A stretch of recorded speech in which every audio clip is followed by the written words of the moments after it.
Around the World in 80 Days by Jules Verne. Chapter 3, in which a conversation takes place which seems likely to cost Phileas Fogg dear. Phileas Fogg, having shut the door of his house at 11:30, and having put his right foot before his left 575 times, and his left foot before his right 576 times, reached the Reform Club, an imposing edifice in Pall Mall, which could not have cost less than 3 millions.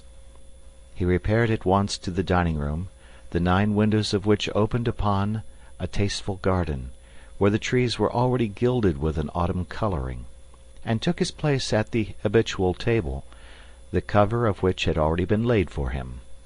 His breakfast consisted of a side dish, a broiled fish with Reading sauce, a scarlet slice of roast beef garnished with mushrooms, a rhubarb and gooseberry tart, and a morsel of Cheshire cheese, the whole being washed down with several cups of tea, for which the Reform is famous. He rose at 1:13, and directed his steps towards the large hall, a sumptuous apartment adorned with lavishly framed paintings. A flunkey handed him an uncut Times, which he proceeded to cut with a skill which betrayed familiarity with this delicate operation. The perusal of this paper absorbed Phileas Fogg until 4:15, whilst the Standard, his next task, occupied him till the dinner hour. Dinner passed as breakfast had done, and Mr. Fogg reappeared in the reading-room and sat down to the Pall Mall at 6:20. Half an hour later several members of the Reform came in and drew up to the fireplace, where a coal fire was steadily burning.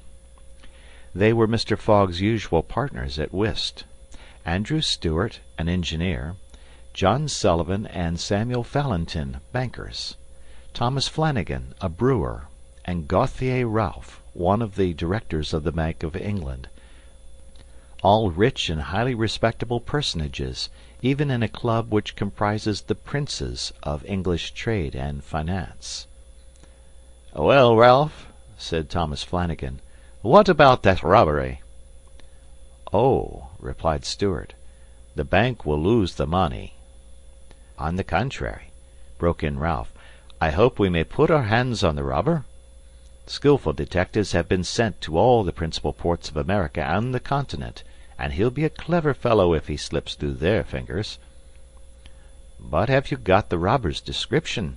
asked Stewart. "In the first place, he is no robber at all," returned Ralph positively. "What? A fellow who makes off with £55,000 no robber?" "No." "Perhaps he's a manufacturer, then." "The Daily Telegraph says that he is a gentleman." It was Phileas Fogg, whose head now emerged from behind its newspapers, who made this remark. He bowed to his friends and entered into the conversation. The affair which formed its subject, and which was town talk, had occurred 3 days before at the Bank of England.